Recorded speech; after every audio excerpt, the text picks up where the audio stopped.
Good evening दोस्तों। आज है 7 नवंबर और आज हम लोग एडिटोरिया के अंतर्गत बिहार स्पेशल देखेंगे। और बिहार स्पेशल में आज हम लोग जनजातीय विद्रोह देखेंगे। जैसा कि पूर्व में हम बता चुके हैं कि जनजातीय विद्रोह बिहार स्पेशल के अंतर्गत साथ ही साथ बीपीएससी, उसके बाद बिहार एसआई, इन सब एग्जामों में बहुत ही इम्पोर्टेंट चैप्टर है। इनसे एक ना एक प्रश्न रहता है, तो आप लोग इस चैप्टर को सही से पढ़ें। और कुछ ऐसे तथ्य हैं जिसको कि आप लोगों को याद कर लेना है। और साथ ही ये भी बताएं दें कि 2 दिन से मेरा वीडियो जो है आप लोगों को नहीं आ रहा होगा। उसके पीछे ये कारण है कि हम कहीं बाहर आउट ऑफ टाउन गए थे, तो इस कारण हम अपलोड नहीं कर पाए। तो चलिए हम लोग स्टार्ट करते हैं। जनजातीय विद्रोह। जनजातीय की बात करें तो जनजातीय क्षेत्रों में अंग्रेज के बढ़ते राजनीतिक, आर्थिक, धार्मिक हस्तक्षेप के कारण कई जनजातीय विद्रोह बिहार और झारखंड के क्षेत्र में हुए। और बिहार और झारखंड के प्रमुख जनजातियों ने जो विद्रोह किया, इन जनजातियों के अंग्रेजों के हस्तक्षेप एक महत्वपूर्ण कारण था। इन जनजातियों के बारे में पहले देख लेते हैं कौन कौन महत्वपूर्ण जनजातियां थी। उसके बाद हम लोग एक एक कर जो है सबके बारे में चर्चा करेंगे। तो पहाड़िया विद्रोह जो है ये हुआ था 1778 में राजमहल क्षेत्र में, और राजा जगन्नाथ ने किया था। तो ये जितने भी यहाँ से आप ऊपर से नीचे देख रहे हैं, इसको सबको याद करना जरूरी है। आप कॉपी कर लें, कॉपी करके कहीं चिपका लें वॉल पे, दीवार पर, और इसको याद कर लें। इससे अब जब क्वेश्चन बैंक बनाएंगे तो उसमें भी देखेंगे इससे प्रश्न पूछा गया है, तो अतः ये इम्पोर्टेंट है, तो याद रखेंगे। वहीं तिलका मांझी विद्रोह ये 1778 से 1785 के बीच हुआ और ये भागलपुर क्षेत्र में हुआ। तिलका मांझी इनके जो है नेतृत्व करता थे। और भागलपुर में आप तिलका मांझी चौक भी देखेंगे इनके नाम पर। वहीं तमार विद्रोह की बात करें तो ये 1789 से 1794 के बीच छोटा नागपुर के क्षेत्र में हुआ था। चेरो विद्रोह ये 1800 से 1802 के बीच हुआ था। ये पलामू में हुआ था और भूषण सिंह के नेतृत्व में यह विद्रोह हुआ था। वो विद्रोह की बात करें तो ये 1820 से 21 में सिंहभूम क्षेत्र में हुआ था। कोल विद्रोह ये 1831-32 छोटा नागपुर क्षेत्र में हुआ था, बुद्धो भगत के नेतृत्व में। संथाल विद्रोह 1855-56 में ये संथाल परगना क्षेत्र में सिद्धू, कानू, चांद और भैरव ये चारों भाई थे, उनके नेतृत्व में हुआ था। मुख्य भूमिका सिद्धू और कानू ने निभाया था। आगे हम डिटेल्स में इसके बारे में चर्चा करेंगे। उसके बाद सरदारी विद्रोह ये 1858 और 1895 के बीच हुआ, छोटा नागपुर सिंहभूम क्षेत्र में। मुंडा विद्रोह 1895 से 1900 के बीच हुआ और छोटा नागपुर क्षेत्र में बिरसा मुंडा ने इसको नेतृत्व प्रदान किया। कान्हा भगत आंदोलन 1913-14 में गुमला में और जतरा भगत ने इसको नेतृत्व प्रदान किया। तो आपको इसमें इस भी याद रखना है। बीपीएससी का प्रश्न देखेंगे तो उसमें जो है आपको ये पूछा जा चुका है ईस्वी सहित। कुछ ऐसे 1-2 विद्रोह हैं जो कि यहाँ नहीं है, हम उसको डिटेल्स में लेंगे अन्य बुक की सहायता से और आपको बता देंगे, क्योंकि वो पूछा भी गया है।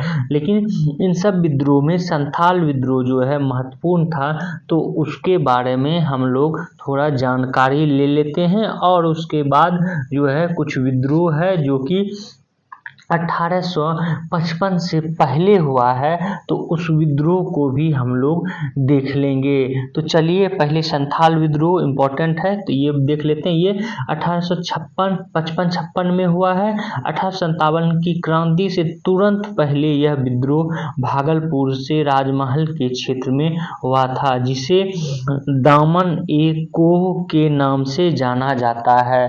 इन क्षेत्रों को जो भागलपुर से राजमहल की पहाड़ पहाड़ी का क्षेत्र जो इसको दामन एको कहा जाता है। और 1857 क्रांति के तुरंत पहले हुई थी। ये प्रश्न पूछा भी गया है कि 1857 की क्रांति के तुरंत पहले कौन सा जो है जनजातीय विद्रोह हुआ था। आगे देखते हैं, यह जनजातीय शोषण के विरुद्ध प्रथम सशक्त जनजातीय विद्रोह था।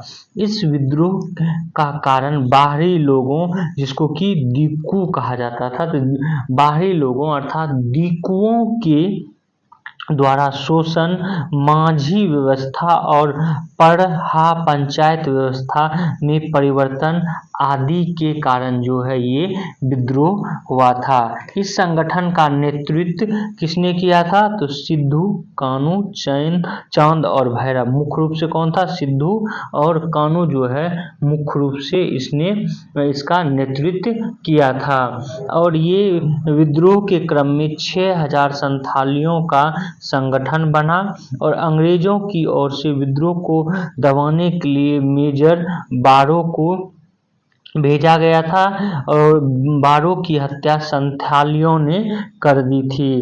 कैप्टन अलेक्जेंडर तथा लेफ्टिनेंट थॉमसन के नेतृत्व में अंग्रेजी सेना ने विद्रोह का दमन किया। तो इनका भी याद रखेंगे। मारा कौन गया? मेजर बारो और कैप्टन अलेक्जेंडर और लेफ्टिनेंट थॉमस जो है बाद में इसने इस विद्रोह को दबा दिया। आगे देखते हैं, यह विद्रोह असफल रहा लेकिन इसके परिणाम जो है बहुत ही अच्छे रहे। इसी का परिणति है इस संथाल विद्रोह का कि संथाल परगना काश्तकारी अधिनियम 1876 जो है बना और साथ ही साथ संथाल परगना का गठन किया गया और माझी व्यवस्था को जो है मान्यता दी गई। इस क्रांति का जो है एक महत्वपूर्ण प्रभाव इस क्षेत्र में पड़ा। हालांकि आप देखेंगे कि संथाल विद्रोह जो है ये समाप्त तो हो जाता है लेकिन ये 1880 और 81 के बीच जो है पुनः विद्रोह ये चिंगारी पैदा हुई थी। दैट मीन्स ये विद्रोह 2 टर्म में चलता है, 1880-81 में भी, और इस विद्रोह को पुनः दबा दिया जाता है। तो ये एक महत्वपूर्ण विद्रोह था। इससे पूर्व जितने भी विद्रोह हुए हैं या 1857 की क्रांति से पूर्व जो विद्रोह हैं उसके बारे में भी हम आपको डिटेल्स में बता दें। तो यहीं पे जो है आपको बताएं कि 1860 और 61 के बीच जो है 1860 और 61 के बीच नील विद्रोह हुआ है। कौन सा विद्रोह? नील विद्रोह। और नील विद्रोह मुख्य रूप से पश्चिम बंगाल में हुआ था, लेकिन ये जो है नील विद्रोह 1860 से 61 के बीच जो हुआ है ये विद्रोह दरभंगा एवं बेतिया जिले में भी हुआ है, ये याद रखेंगे। एक तो नील विद्रोह हुआ है पश्चिम बंगाल में, लेकिन यहाँ जो नील विद्रोह की बात कर रहे हैं ये विद्रोह हुआ है दरभंगा और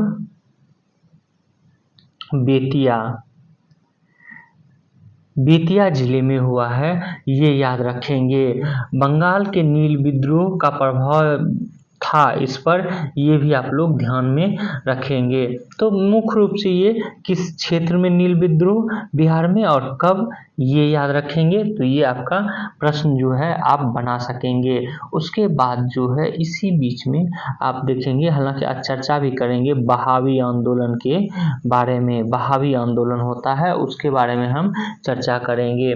उससे पहले जो है हम लोग आपको नोनिया विद्रोह ये भी हुआ था, इसके बारे में लोटा विद्रोह।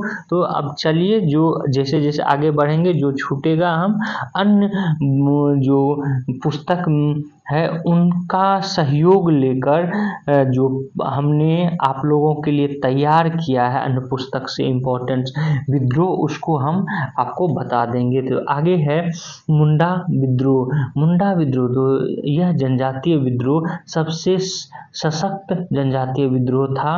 विद्रोह की व्यापकता के कारण इसे उल गुलान विद्रोह के रूप में जाना जाता है। तो ये इम्पोर्टेंट तथ्य यहाँ याद रखेंगे कि उलगुलान विद्रोह जो है किस विद्रोह को कहा जाता है, तो ये कहा जाता है मुंडा विद्रोह को ही।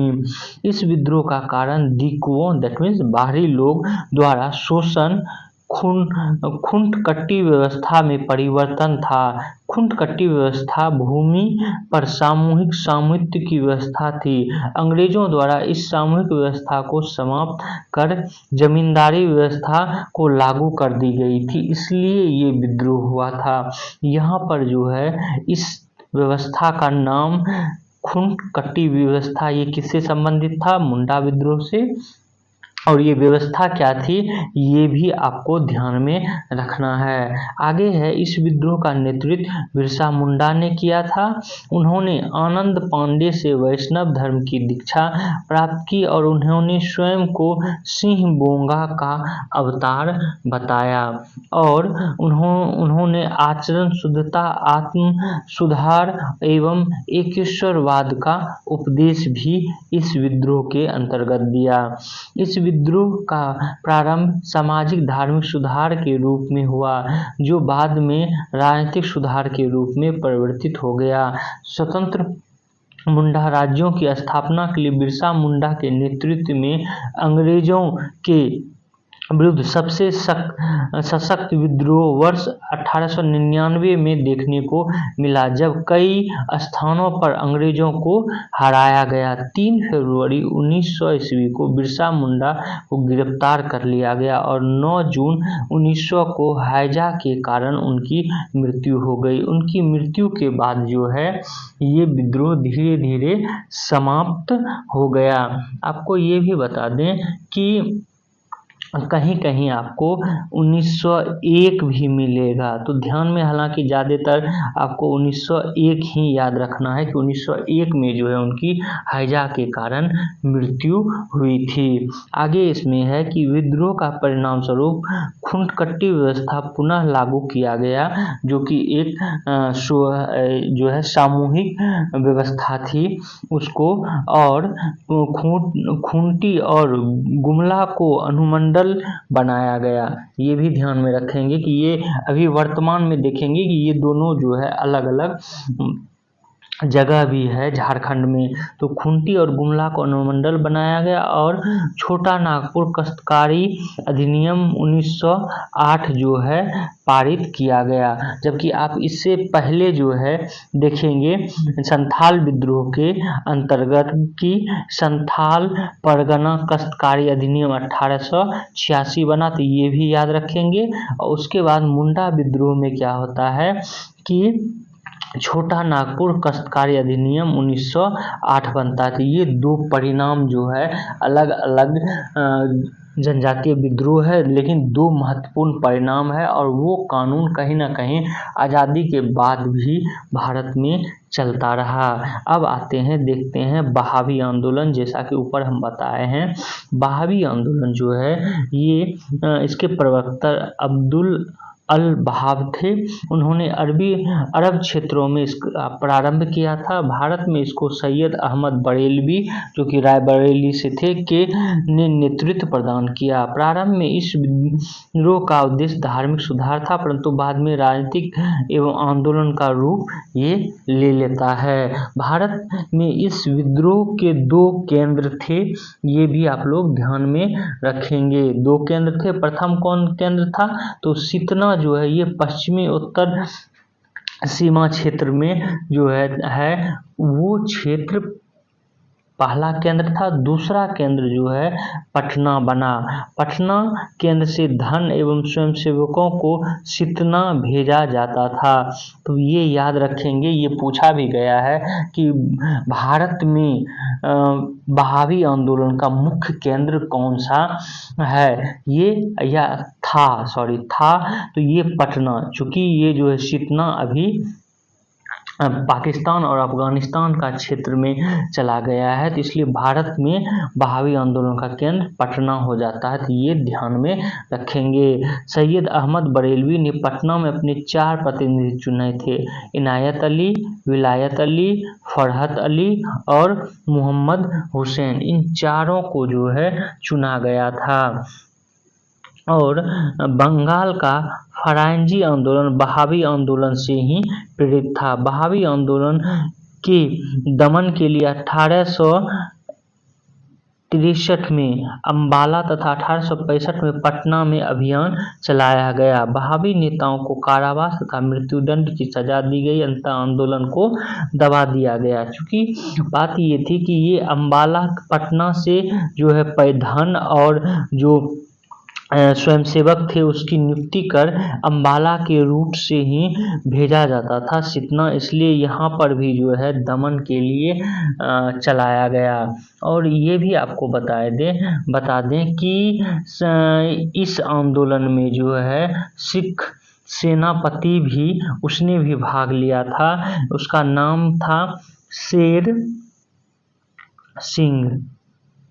शेर सिंह जो है इसने भी भाग लिया था सिख के रूप में। चूंकि ये अंग्रेजों के विरुद्ध हो गया था आंदोलन, इसलिए तो ये भी एक इम्पोर्टेंट तथ्य है, आप लोग ध्यान में रखेंगे। आगे चलते हैं, हम लोग नूनिया विद्रोह के बारे में जानते हैं। अच्छा, ये भी एक तथ्य आप लोग जान लें बहावी आंदोलन के बारे में कि इनके अनुयायी जो अपने आप को अहले हदीस कहते थे, क्या कहते थे, जस्ट अ मिनट इसको इरेज कर दें, अपने आप को अहले हदीस कहते थे। बहावी अनुयायी अपने आप को अहले हदीस कहा करते थे, ये भी आप लोग ध्यान में रखेंगे। आगे चलते हैं, आपको नोनिया विद्रोह के बारे में जान लें। नोनिया विद्रोह बिहार के सोरा उत्पादक वर्ग नोनिया द्वारा यह विद्रोह चलाया गया था। आपको बता दें कि पहले भी बता चुके हैं, जो यूरोपियन आए थे, यूरोप से आए थे यूरोपियन, वो बिहार में सबसे ज़्यादा सोरे का व्यापार करते थे और सोरे से बनाया जाता था बारूद। और इस सोरे के उत्पादन में जो है नोनिया लोग ये इन्वॉल्व थे, ये लोग जो है इसको करते थे। और इसका उत्पादन जो है मुजफ्फरपुर, सारण, हाजीपुर, पूर्णिया आदि क्षेत्रों में होता था। और ये 1770 से 1800 के बीच जो है ये विद्रोह हुआ था। तो ब्रिटिश हुकूमत क्या किया, तो बिचौलिए के कच्चा सोरा ब्रिटिश कारखाने को देता था तथा मुनाफा स्वयं कमा लेता था। कौन, बिचौलिया। परिणाम स्वरूप क्या हुआ, नोनिया समुदाय ने गुप्त रूप से सोरा बेचना शुरू कर दिया। अंग्रेजों ने इस पर रोक लगाई, जिसके विरोध में नोनिया समुदाय ने विद्रोह कर दिया। अंततः अंग्रेजों द्वारा विद्रोह को दबा दिया गया। एक होता क्या है कि नोनिया उत्पादन करते थे, उत्पादन करने के बाद जो है ये किसी बिचौलिए को जो है देते थे, बेचते थे, और ये फिर अंग्रेज को देता था। इस तरह क्या होता था कि इसको जो है उत्पादन तो करता था नोनिया समुदाय, लेकिन इसको पैसे कम मिलते थे। तो नोनिया समुदाय जो है डायरेक्ट अंग्रेजों को बेचने लगा, या और जितने भी यूरोपियंस थे उसको बेचने लगा, और बिचौलिए को जो है समाप्त कर दिया या चुरा के बेचने लगा। और इससे क्या हुआ कि जो बिचौलिया और अंग्रेजों का मिली भगत थी वो जो है कम हो गया। तो नोनिया को जो है इस कार्य को रोका गया, मतलब सोरा को जो है बेचने के लिए रोका गया। और जब रोका गया तब जो है इसने विद्रोह कर दिया, इसलिए इसको नोनिया विद्रोह कहा जाता है। अब हम लोग जानते हैं एक इम्पोर्टेंट विद्रोह, लोटा विद्रोह। और ये लोटा विद्रोह जो है ये भी होता है 1856 में, मतलब 1857 के पूर्व। यह विद्रोह मुजफ्फरपुर जेल के कैदियों द्वारा किया गया और जेल में कैदियों को पहले पीतल का लोटा दिया जाता था, बाद में सरकार ने मिट्टी का लोटा देना जो है का निर्णय लिया।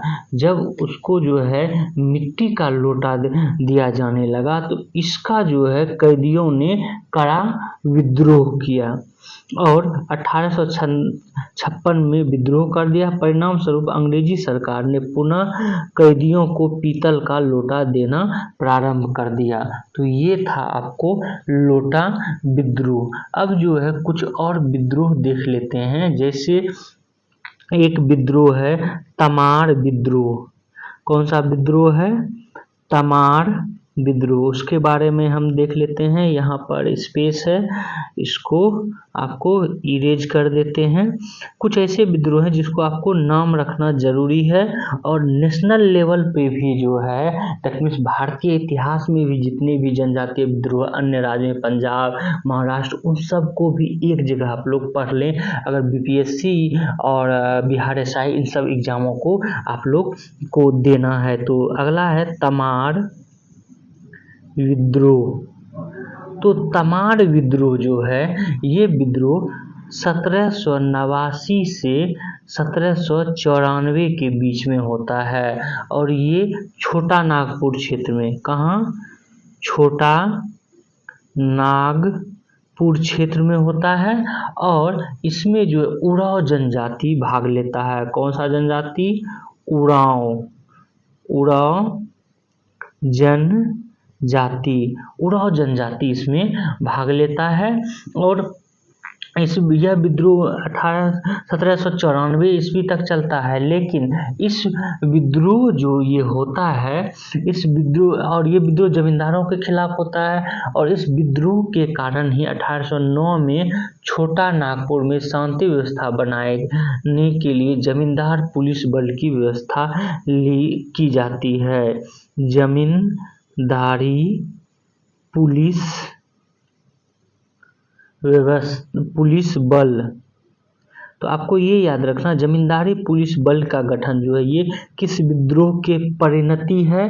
तो तमाड़ विद्रोह की ये परिणति है। अगला एक विद्रोह है वो है चेरो विद्रोह। ये भी हम लोग जान लेते हैं। तो चेरो विद्रोह की बात करें, चेरो विद्रोह, ये विद्रोह जो है 1800 से 1802 के बीच में होता है और ये पलामू क्षेत्र में होता है। कहाँ पर होता है?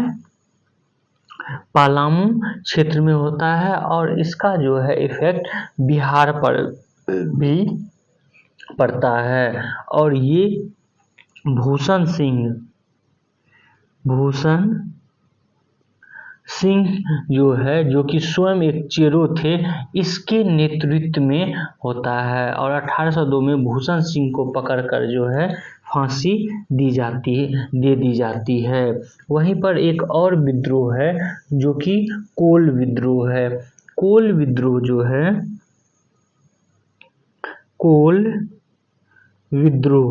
कोल विद्रोह ये 1831 और 32 में होता है। ये भी छोटा नागपुर क्षेत्र में होता है और इस विद्रोह में जो मुंडा तथा हो उरांव सारे जनजातियों ने इसमें भाग लिया था। ये भी आप लोग ध्यान में रखेंगे। उसके बाद आपको एक और विद्रोह जो है बता दें, ये है भूमिज विद्रोह। कौन सा विद्रोह?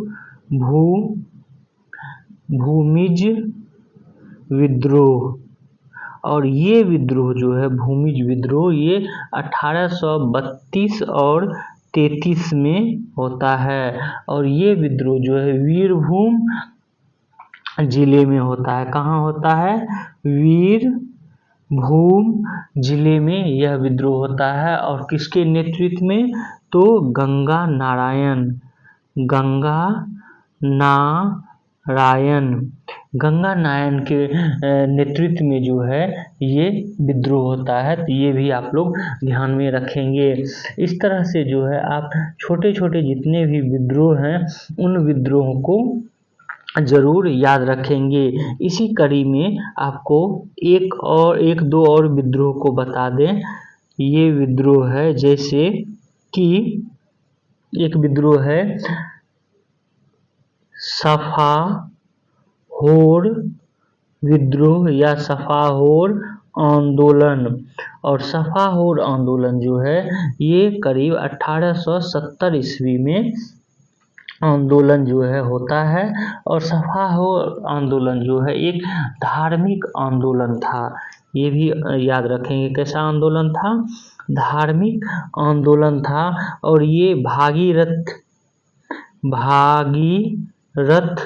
मांझी के नेतृत्व में यह आंदोलन चलाया गया था। चूँकि ईसाई जो है इस क्षेत्र में धर्म का जो है प्रचार कर रहे थे और इस प्रचार को जो है वो बहुत ही गलत तरह से कर रहे थे। गलत तरह से कहने का तात्पर्य है जनजातियों को जो है बहला फुसलाकर उनकी व्यवस्थाओं को नष्ट करके जो है किया जा रहा था, इसलिए भी जो है ये विद्रोह हुआ। तो इन सब विद्रोहों का नाम आपको याद रखना है, कब जो है ये विद्रोह हुआ है ये भी याद रखना है। ये सारे तथ्य जो है इम्पोर्टेंट है और आपको बार बार विभिन्न एग्जामों में खास करके बीपीएससी में जो है पूछा जाता है, तो आपको ध्यान में रखना है। आज हम लोग जो है वीडियो यहीं तक रखते हैं। कल जो है हम लोग 1857 की क्रांति करेंगे। आप लोग हमारा इस वीडियो को शेयर करें, सब्सक्राइब करें और बेल आइकन को जरूर दबा लें। Thank you for watching this video.